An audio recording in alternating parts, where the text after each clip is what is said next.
로마서 8장 9절에서 11절까지의 말씀을 봉독해 드립니다.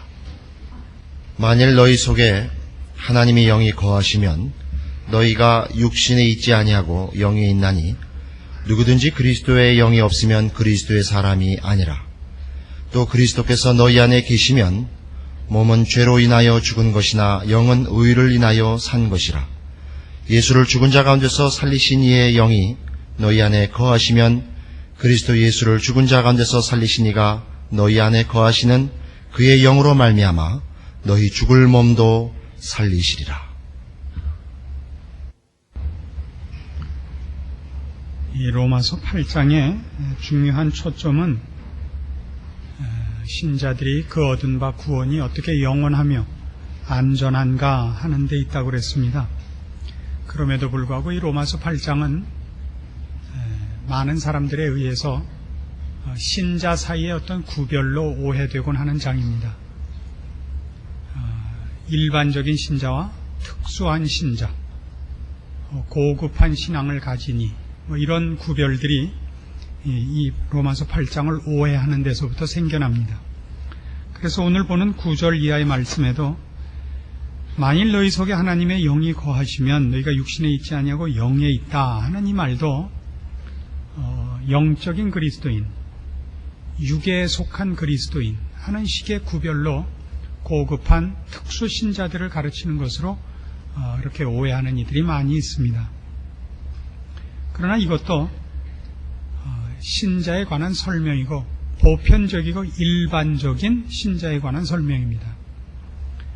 우리는 로마서 8장이 그 첫 절과 두째 절에 있었던 바와 같이 그러므로 이제 그리스도 예수 안에 있는 자에게는 결코 정죄함이 없다 하는 이 선언, 신자가 가진 구원, 그 얻은 구원이 어떻게 안전한 것인가, 우리 신자들이 갖는 주관적, 경험적 느낌과 체험에 의한 확인이 아닌 구원 자체가 갖는 성격 속에 어떻게 그 구원이 영원하며 안전하며 최종적인 성격이 포함되어 있는가를 확인하는데 이 로마서 8장에 초점이 있다, 이렇게 여러 번 말씀드렸습니다.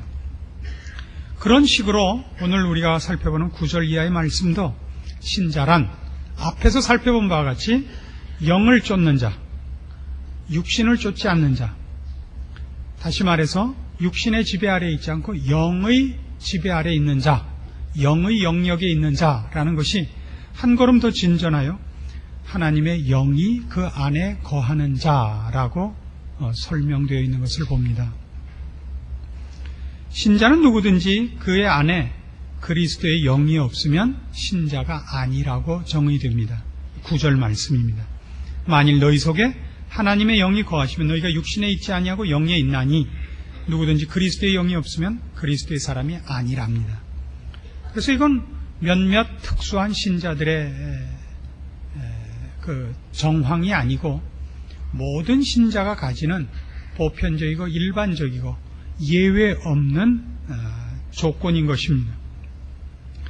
그런데 바로 여기에 우리가 갖는 이 구원, 우리가 얻은 이 구원의 복된 것과 핵심되는 것과 우리가 자주 실패하는 구원의 성격이 있습니다.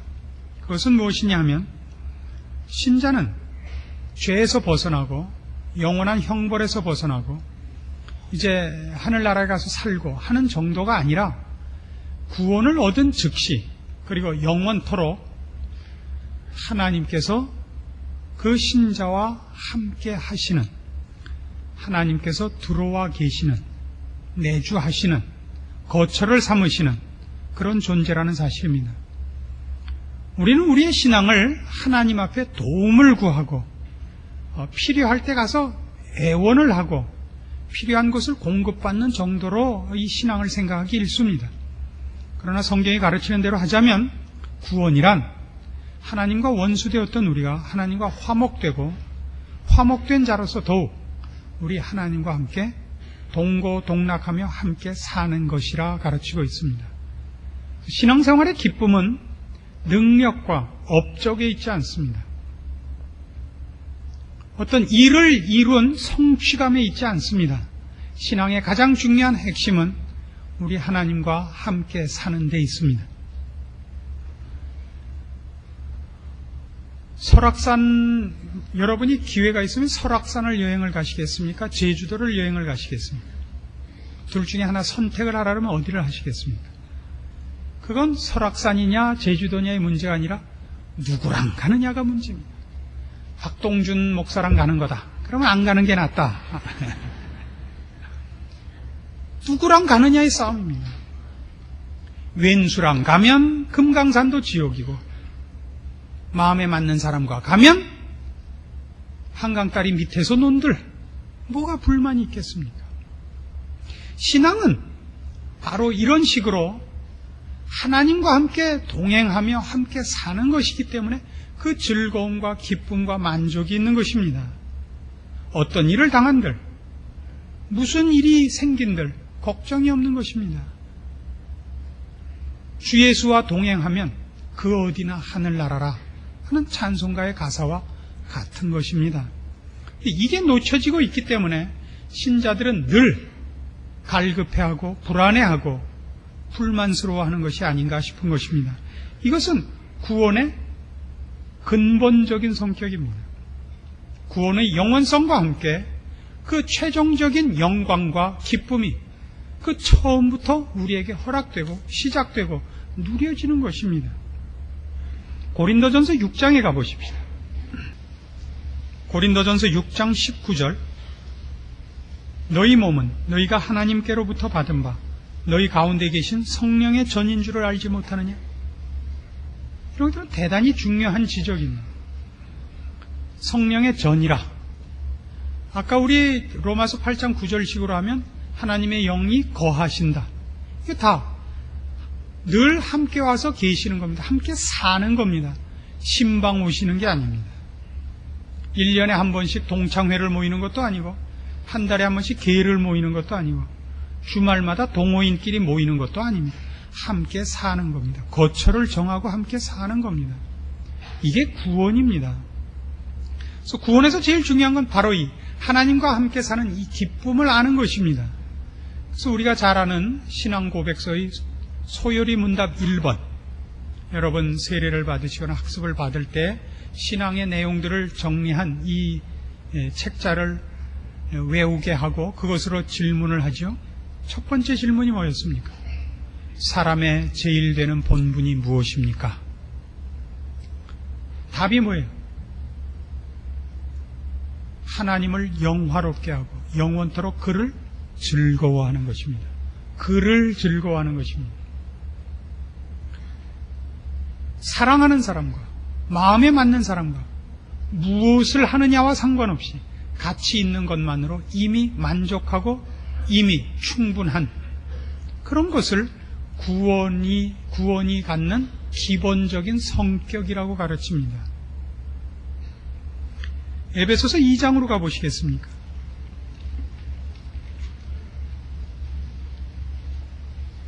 에베소서 2장 20절, 신약성경 312페이지. 너희는 사도들과 선지자들의 터 위에 세우심을 입은 자라. 그리스도 예수께서 친히 모퉁이 돌이 되셨느니라. 그의 안에서 건물마다 서로 연결하여 주 안에서 성전이 되어가고 너희도 성령 안에서 하나님의 거하실 처소가 되기 위하여 예수 안에서 함께 지어져 가느니라. 하나님이 우리와 함께 사시기 위하여 지어져 간다 그럽니다. 이미 함께 계시고 또 그리고 완성된 삶을 위하여 그 과정이 있음을 말하고 있습니다. 그러나 처음부터입니다. 구원은 처음부터 하나님과 이제 함께 사는 것이고 끝도 우리가 천국 가는 것이죠. 하나님의 나라에 하나님과 함께 살려고. 그것이 구원의 처음부터 끝까지의 일관된 내용이요 목적입니다. 그래서 구원의 목적이 무엇이냐 하면 처음부터 하나님으로부터 떨어져서 멸망의 자리에 가 있던 우리를 하나님이 불쌍히 여기사 예수 그리스도로 말미암아 우리를 구원하여 하나님의 자녀 삼으셨다 그러죠. 자녀란 부모와 함께 사는 겁니다. 구원은 처음부터 하나님과 이제 다시 같이 사는 것이요, 결합하는 것이요. 그 끝도, 목표도, 완성도 하늘나라에 가서 하나님과 영원토록 기쁨과 영광 속에 함께 사는 것입니다. 요한복음 14장에 가보십시다. 요한복음 14장 18절입니다. 내가 너희를 고아와 같이 버려두지 아니하고 너희에게로 오리라. 조금 있으면 세상은 다시 나를 보지 못할 터이로되 너희는 나를 보리니 이는 내가 살았고 너희도 살겠음이라. 그날에는 내가 아버지 안에 너희가 내 안에 내가 너희 안에 있는 것을 너희가 알리라. 주님께서 이제 제자들을 떠나시려 합니다. 대속 사역을 위하여 제자들을 놔두고 죽음의 길을 가셔야 됩니다. 그리고 다시 오실 것이라 그럽니다. 그 다시 와서 같이 살기 위하여 지금 떠나시는 겁니다. 하나님과 등지고 사는 우리를 하나님과 화목하여 함께 살기 위하여, 하나님께서 우리 안에 살도록 하시기 위하여 이제 주님께서 우리 죄를 지고 십자가를 지러 가시는 겁니다. 그래서 구원의 목적이, 십자가의 궁극적인 목표가 하나님과 우리를 화목시키며 하나님이 우리 안에 오시도록 하며 우리가 하나님 안에 있게 하는 이 구원인 것입니다. 그래서 20절을 다시 보시면 그날에는 내가 아버지 안에 너희가 내 안에 내가 너희 안에 있는 것을 너희가 알리라 그럽니다. 성부 하나님과 성자 하나님이 하나이신 것 같이 이제 우리를 그 안에 초대합니다. 이것이 구원입니다. 그러나 우리는 얼마나 많이 이 구원을 이런 하나님과 함께하는 삶이라고 생각지 않고 하나님을 위하여 사는 것이라고 생각이 일쑤입니까? 내가 하고 싶은 거 다 안 하고 하나님을 위하여 내가 무슨 소비되는 것, 하나님을 위해서 내가 나가서 무슨 구두 닦고 껌 팔아야 되는 것, 이렇게 생각하는 기가 너무나 쉽지 않습니까? 그래서 신앙생활에 대하여 모두가 짐짓 등을 돌리고 있는 이유가 뭡니까? 그 속에는 나를 위한 것은 아무것도 없고 순 하나님만 위해서 살래 라는 투정이 있는 것이죠. 아닙니다. 하나님과 함께 사는 것이, 그것이 우리의 영광이요 기쁨이요 자랑이요, 그것이 우리의 최고의 기쁨이기 때문에 성경이 그렇게 요구하고 있는 것입니다. 요한복음 17장에 가보십시다. 좀 더 진전된 표현을 보기로 하십시다. 17장 21절. 아버지께서 내 안에 내가 아버지 안에 있는 것 같이 저희도 다 하나가 되어 우리 안에 있게 하사 세상으로 아버지께서 나를 보내신 것을 믿게 하옵소서. 자, 이 기도를 잘 보세요. 아버지께서 내 안에 내가 아버지 안에 있는 것 같이 저희도 다 하나가 되어 우리 안에 있게 하옵소서인데, 그걸 위하여 예수님이 이 땅에 오셨다는 겁니다. 그렇게 함으로써, 그 결과를 나타냄으로써 세상으로 아버지께서 나를 보내신 것을 믿게 하옵소서. 구원이 뭐예요? 예수님이 왜 오셨다는 거예요? 하나님이 예수를 왜 보내셨다는 거예요? 성부 하나님과 성자 하나님이 하나인 것 같이 구원 얻은 모든 백성들이, 성도들이 하나님 안에 있게 함으로 구원의 목표와 목적이 드러나는 것, 예수 그리스도를 보내신 하나님의 뜻이 이것이며 하나님과 함께 살게 하기 위하여 예수님이 오셨다는 것을 세상으로 알게 하기를 주님께서 기도하고 계시는 겁니다. 그러니까 구원의 목표는 이거예요. 우리가 얻은 구원의 내용이 이것이고요. 하나님과 함께 사는 것, 하나님이 우리 안에 오시는 것, 그것이 아니라면, 이것이 없다면 그는 그리스도의 사람이 아니라 그 본문이 가르치고 있습니다. 그래서 오늘날 우리가 신앙을 점검하는 데 있어서 제일 큰 오해는 뭐냐면, 신앙을 주관적 기쁨과 자기의 소원이 이루어지는 것과 능력과 열심으로 점검하는 것일 겁니다. 이건 대단히 잘못 가고 있는 것입니다. 계시록 3장으로 가보십시다. 요한계시록 3장 15절입니다. 요한계시록 3장 15절. 내가 네 행위를 아노니 네가 차지도 아니하고 더욱지도 아니하도다. 네가 차든지 더욱든지 하기를 원하노라. 네가 이같이 미지근하여 더욱지도 아니하고 차지도 아니하니 내 입에서 너를 토하여 내치리라. 네가 말하기를 나는 부자라 부요하여 부족한 것이 없다 하나 네 곤고한 것과 가련한 것과 가난한 것과 눈먼 것과 벌거벗은 것을 알지 못하도다. 내가 너를 권하노니 내게서 불러 연단한 금을 사서 부요하게 하고 흰 옷을 사서 입어 벌거벗은 수치를 보이지 않게 하고 안약을 사서 눈에 발라 보게 하라. 무릇 내가 사랑하는 자를 책망하여 징계하노니 그러므로 네가 열심을 내라 회개하라. 이 19절에 열심을 내라 이 말 때문에 앞에 있는 차지도 않고 더웁지도 아니하다가 그래서 화끈해져라가 돼버렸어요. 얼음장같이 차든지 뜨거운 물같이 펄펄 끓든지. 그래서 이게 무엇으로 자꾸 오해되느냐면 열심으로 돼버렸습니다. 우리는 사랑을 논할 때도 사랑은 최고의 정열이 동원되는 것이라서 사랑이 식었다, 열심히 식었다, 이것을 신앙의 가장 중요한 내용으로 오해를 하곤 합니다. 그러나 여러분이 고린도전서 13장을 보시면 거기 사랑은 불같은 표현은 하나도 없어요. 오히려 내가 내 몸을 불사르게 내어줄지라도 사랑이 없으면 내가 아무것도 아니옵니다. 거기서 사랑은 대단히 이렇게 절제되고 길고 덤덤한 것으로 나와 있죠. 사랑은 무례히 행치 않고 성내지 아니하고 자기의 유익을 구치 않고 이렇게 주춤거리는 모습으로 되어 있지 칼 빼들고 혈서 쓰고 덤벼드는 모습으로는 안 나와 있습니다. 여기서도 마찬가지입니다. 차지도 않고 더웁지도 않다는 것이 정열, 어떤 선명함, 극렬함으로 나타나는 것은 잘못 생각하는 것입니다. 여기 전혀 그런 얘기가 아닙니다. 그럼 차지도 않고 더웁지도 않다는 건 뭐냐 하는 얘기예요. 차지도 않고 더웁지도 않다. 지금 이 사람들은 자기네들의 신앙이 잘못된 것을 모르고 있습니다. 신자라고 하는데 신자답지 않습니다. 전혀. 20절 보시면 저들의 잘못이 이렇게 꾸중받고 있습니다. 볼지어다 내가 문 밖에 서서 두드리노니 누구든지 내 음성을 듣고 문을 열면 내가 그에게로 들어가 그로 더불어 먹고 그는 나로 더불어 먹으리라. 주께서 우리 안에 들어오셔서 교제를 원하십니다. 먹고 마시고 숙식을 같이 하실 것입니다. 그걸 허락을 안 하고 있어요.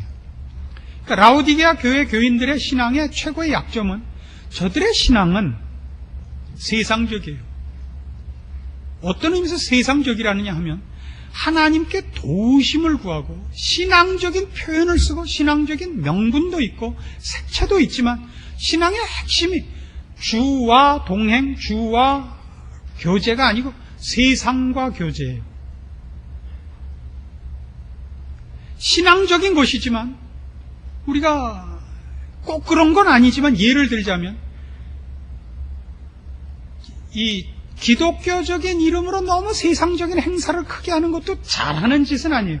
해야 돼요. 구제, 전도 다 해야 돼요. 장학 다 해야 돼요. 그러나 그게 유일한 신앙의 표출이어서는 안 된단 말이에요. 우리가 갖는 신앙이 그런 것으로 쏟아져 나올 수밖에 없어야 되지. 구제 사업을 하고 사회 사업을 하지 않는 한 신앙이 어떻게 나타나야 될지, 신앙이 어떻게 모습되어야 될지를 모르고 있다면 그건 안 된다고요. 그래서 무슨 일이 신앙이면 안 돼요. 일은 하나님과 교제하고 하나님과 함께하는 내가 하나님의 마음에 감동되고 동참되어서 저절로 불쌍한 사람들을 향하여 구제의 손길이, 사랑의 마음이 나도 모르게 흘러 넘쳐 나가야 되는 거예요. 쏟아져 나가야 되는 것이지 그것이 유일한 신앙의 행위고 신앙의 내용이어서는 안 된다고요. 지금 라오디게아 교인들은 그런 겁니다. 저들은 모든 것을 신앙의 이름으로, 기독교라는 이름으로, 주의 이름으로 또 주님께 요구하고 도우심을 구해서 합니다만은 뭐는 안 하고 있냐면 문을 닫고 주님이 들어오시진 못하게 해요. 주님과 동거하고 있고 주님과 함께 살고 있지는 않아요. 그것이 기쁨은 아니에요. 주님한테 뭐만 달라 그러냐면 입시철 되면 애나 붙여달라 그러고 아프면 와서 사람이나 고쳐달라 그러고 일이 있으면 와서 손은 비비고 가요. 만두를 빚는다든가 비비고 필요한 건 찾아가지만 주님과 사귀고 있고 주님을 기뻐하고 있지는 않아요. 오늘날 신자들의 최고의 그 신앙의 실패의 내용들입니다. 신자란 그 구원 얻은 처음 순간부터 바로 이것이 허락되어 있고 이것이 요구되어 있습니다. 이걸 놓고는 다른 아무것도 사실은 중요한 것이 아닙니다. 우리가 구약에서 그 창세기 5장을 보면 그 옛날 사람들이 굉장히 오래 산 것을 보죠. 1000년 가까이 사는 모습들을 봅니다. 거기 죽지 않고 하늘로 불려 올라간 에녹의 사건을 봅니다. 에녹의 이 세상에서의 신앙생활을 무슨 전도했다, 구제했다 이런 구차한 말로 설명하지 않고 그가 하나님과 동행하더니, 이런 단 한마디로 설명이 되어 있죠. 그가 하나님과 동행하더니 하나님이 저를 데려가심에 세상에 다시 있지 아니하더라. 하나님과 동행하더니, 이거예요. 이것이 구원입니다. 처음부터 끝까지. 그래서 구원을 우리가 얻자마자 하나님께서는 약속대로, 그 계획하신 대로 구원 얻은 모든 성도들의 마음에 찾아오십니다. 처음부터. 그러나 우리가 들어오신 주님과 교제를 거부하고 있죠. 들어와 계신데 안에다 문을 또 하나 만들고 문 밖에 계시게 만들어요. 그래서 주님이 신자의 문을 두드리는 거예요. 지금 이 요한계시록 3장 20절 얘기입니다. 불신자의 문을 두드리는 것이 아닙니다. 이건 선교, 전도적 차원의 발언이 아닙니다. 22절 보세요. 귀 있는 자는 성령이 교회들에게 하시는 말씀을 들을지어다. 교회에 준 말, 성도들에게 준 말, 성도들의 문을 두드리는 거예요. 내 음성을 듣고 문을 열면 내가 그에게로 들어가 그로 더불어 먹으리라 해요. 그에게 큰 힘을 주리라 아니에요. 능력 좋아하지 마세요. 열심 좋아하지 마세요. 구원이란, 신앙이란 하나님을 알고 하나님과 사귀고 하나님을 기뻐하는 이것입니다. 그리고 이것은 모두 다 모든 성도에게 처음부터 구원을 얻은 그 순간부터 허락되는 것입니다. 모두의 마음에 그리스도의 영이, 하나님의 영이 들어와 계십니다. 하나님이 들어와 계십니다.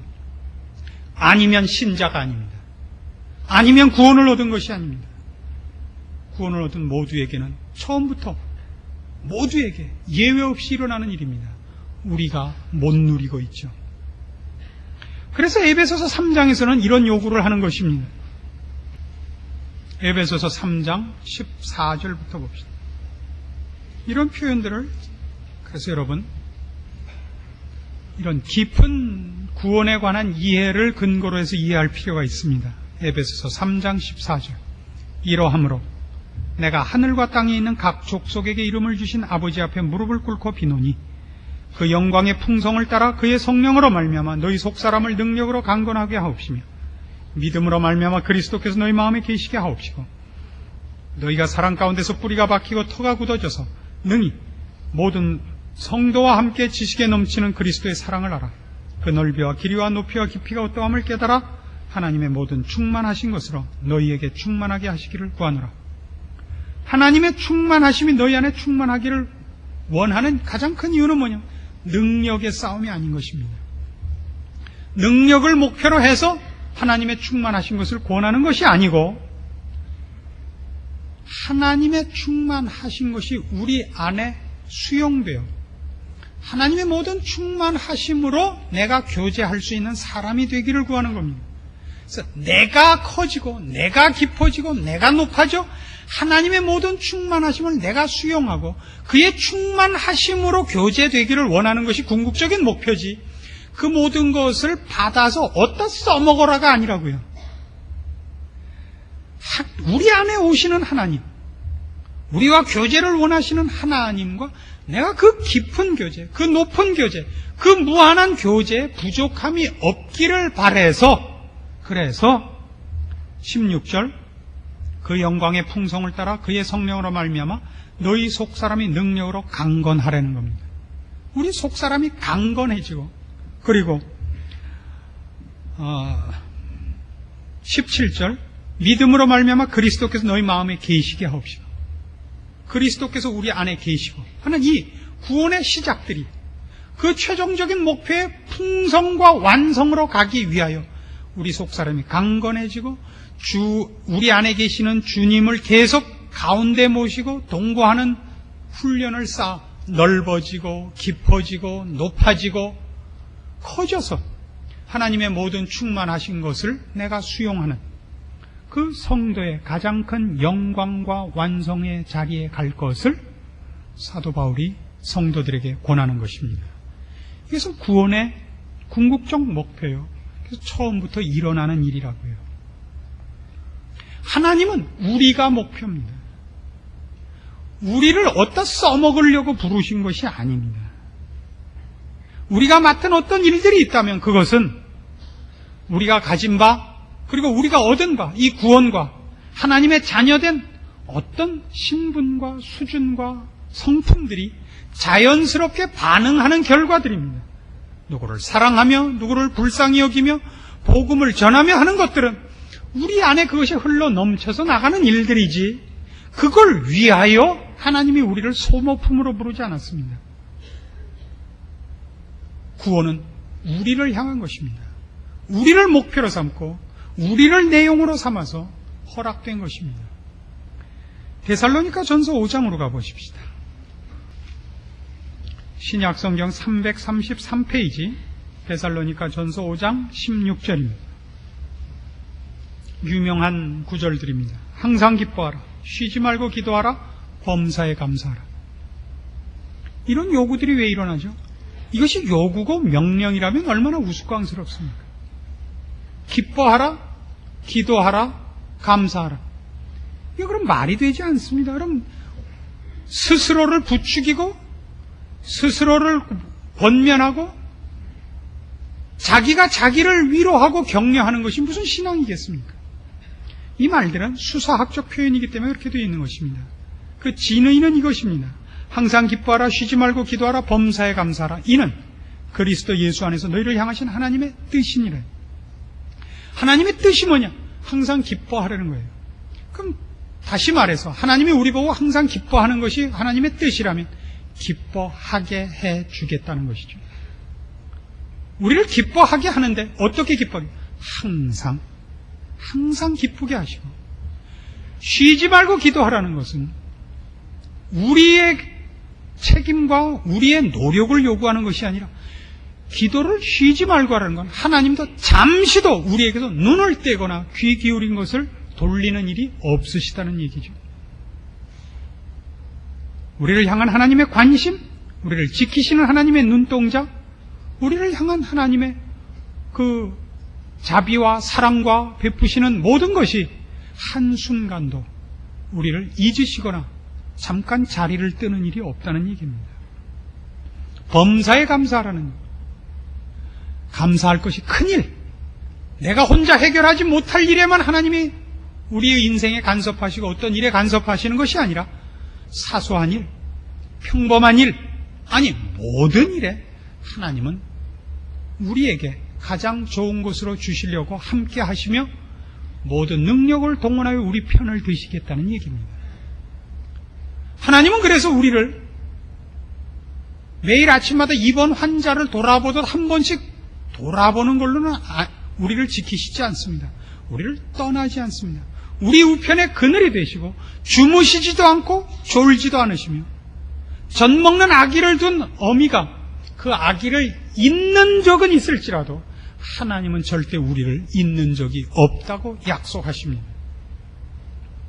그건 하나님이 우리를 지키신다, 보호한다는 차원의 얘기가 아니라 어떻게 하나님이 그 성도와 함께 사느냐를 간접적으로 시사하는 것입니다. 우리는 하나님을 잊는 적이 있어도 하나님은 우리를 잊지 않으시며, 우리는 혼자 살고 있는 것 같이 굴어도 하나님은 한 번도 우리를 홀로 둔 적이 없습니다. 하나님은 우리를 놔두고 어디 출장 가시는 적이 없습니다. 이것이 성경이 가르치는 신자의 복입니다. 그가 얻은 구원의 성격입니다. 그래서 우리는 잘못될 수가 없는 겁니다. 그리스도 예수 안에 있는 자에게는 결코 정죄함이 있을 수 없으며 실패가 있을 수 없는 겁니다. 왜요? 본문으로 돌아오셔서 로마서 8장 11절을 보십시오. 우리 안에 와 계신 이가 누굽니까? 8장 11절, 예수를 죽은 자 가운데서 살리신 이입니다.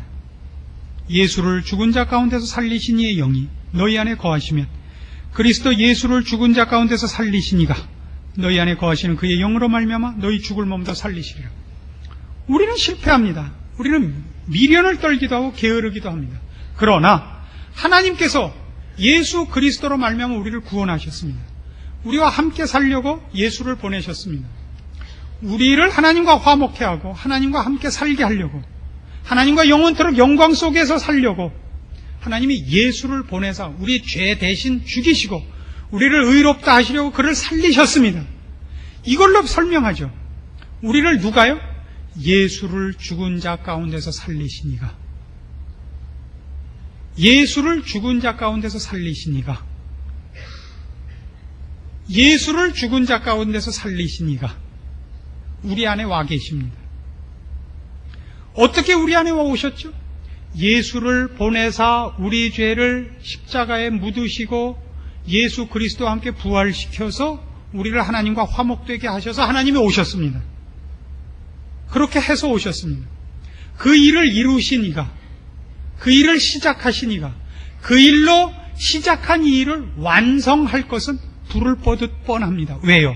그는 예수를 우리 죄를 위하여 보내사 우리 죄 대신 그를 죽이시고 또 살리신 분이기 때문에. 복음의 핵심이죠. 예수라는 말은 그 이름 자체가 저희 백성을 죄에서 구원해낼 자라는 뜻입니다. Savior라는 뜻입니다. 예수라는 말이. 우리를 구원하기 위해 예수를 보내셨습니다. 우리를 구원하기 위해 그를 죽이셨습니다. 나 대신. 우리를 부활 생명에 참여케 하기 위해 예수 그리스도를 부활시키셨습니다. 복음의 핵심이죠. 무엇 때문에요? 하나님께서 우리와 함께 사시려고 그렇게 하셨습니다. 예수를 죽은 자 가운데서 살리신 이가 우리 안에 계십니다. 예수를 죽은 자 가운데서 살리신 이가 너희 안에 계시면 그가 너희 죽을 몸도 능히 살리시리라. 너희의 실패와 미련과 완악과 모든 실패에도 불구하고 그가 시작하신 일을 너희 안에 이루시고야 말리라. 로마서 8장은 온통 그 얘기예요. 뒤에 넘어가셔서 31절 보세요. 그런즉 이 일에 대하여 우리가 무슨 말 하리요? 만일 하나님이 우리를 위하시면 누가 우리를 대적하리요? 자기 아들을 아끼지 아니하시고 우리 모든 사람을 위하여 내어주시니가 어찌 그 아들과 함께 모든 것을 우리에게 은사로 주지 아니하시겠느뇨? 이 얘기예요. 예수까지 줬는데 나머지 방해받을 게 뭐 있느냐? 못할 게 뭐 있느냐? 예수를 죽은 자 가운데서 살리신 이가 우리를 살려내실 겁니다. 완성의 자리에 도달시킬 것입니다. 우리가 얻은 구원의 성격입니다. 신자란 이름의 영광과 그 특권과 그 자랑을 놓치지 마십시오. 아까 계시록 3장에서 본 바와 같이 뜨뜻미지근한 신앙 속에 있지 마십시오. 그건 여러분이 무슨 정렬이 식었다는 얘기가 아닙니다. 하나님과 함께 사는 기쁨을 놓치고 세상을 사는 기쁨에 하나님의 능력만 동원하는 비빔밥을 만들지 말라는 얘기입니다. 여러분의 자랑, 영광, 승리, 신자된 특권들 성경이 가르치는 대로 제대로 인식하시고 똑바로 누리십시오. 이 세상에 그 아무것도 우리 주 예수 그리스도 안에 있는 하나님의 사랑에서 우리를 끊지 못합니다. 하나님은 변함없이 우리를 사랑하시고 한순간도 우리에게서 눈을 떼지 아니하시며 우리 마음에서 떠나지 않으십니다. 우리만 변덕을 부립니다. 우리만 지가 혼자 울었다, 웃었다, 미친 사람같이 굴지. 하나님은 그러지 않습니다. 하나님은 성실하시며 영원하십니다. 우리의 미련한 마음으로 하나님을 의심하지 말고 성경의 가르침을 따라 여러분의 신앙을 굳게 하고 감사하고 그래서 신자다운 성실한 삶을 약속하는 이 말씀이 되기를 권합니다. 기도하십시다. 하나님 아버지 은혜를 감사합니다. 우리가 구원 얻은 특권과 그 자랑과 영원함을 확인했습니다. 하나님의 사랑의 불변과 우리 안에 오셔서 우리와 함께 하시는 건 믿습니다. 부디 우리로 영안을 또 우리 안에 계시는 하나님의 영광을 뵙게 하시고 하나님과 함께 사는 삶을 배우게 하시옵소서. 우리 인생에 이미 허락된 기쁨과 자랑과 만족과 감사와 영광을 누리게 하시사 이 세상 안에서 신자다운 삶, 그 부유한 삶 누리고 살게 하시옵소서. 이 세상에 아무것도 우리를 그리스도 예수 안에 있는 우리 하나님의 사랑에서 끊지 못할 것을 알고 믿음 가운데서 든든히 서 승리하는 삶 살다가 주 앞에 서게 하시옵소서. 예수님의 이름으로 기도합니다. 아멘.